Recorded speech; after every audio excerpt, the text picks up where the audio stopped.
you read today's reel is about recently American president made a derogatory remark against Italian Prime Minister Giorgia Meloni during G7 summit in France. इसी के respond में Giorgia Meloni ने statement दिया। उन्होंने कहा my popularity is not your concern. बहुत ही बिफिटेड reply है, बहुत ही डिसेंट रिप्लाई है। आप देख लीजिए कि वो खुद किसी कंट्री को लीड कर रही है, किसी कंट्री की प्राइम मिनिस्टर हैं, उन्हें क्या जरूरत पड़ी है कि डोनाल्ड ट्रंप से अपनी पॉपुलैरिटी गेन करवाने की। वो ऑलरेडी जहां जाएंगी उनको उस लेवल पर पॉपुलैरिटी मिलेगी। So he should bring sense while talking anything nonsense against anyone. आप देख लीजिए कि वो किस तरह से स्टेटमेंट देते हैं।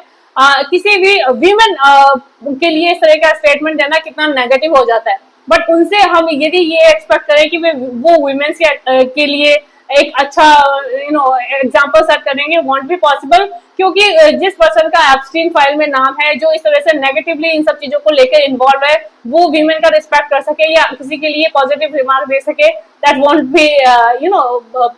Be expected.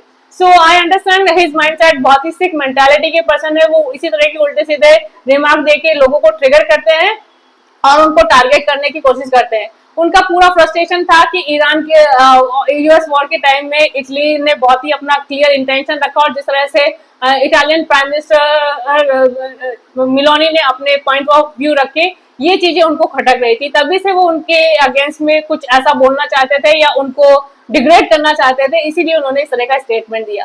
तो we can understand at what level he talk about the people, किस तरह से पर्सनल लेवल पर हिट करते हैं, किस तरह से उल्टे सीधे रिमार्क देते हैं। So it shows his mindset. उन्होंने बहुत ही अच्छा डिसेंट उनको रिप्लाई दिया है। उन्हें समझना चाहिए कि वो इस तरह की स्टेटमेंट देके अपनी इंसल्ट ना करवाएं और कुछ थोड़ा डिसेंसी रखें। जितना भी उनके पास टाइम है उसको प्रॉपर्ली मेंटेन करके रखें। That's very important for president Donald Trump. So वही से about this, suggest me your thought. Bye, have a nice day.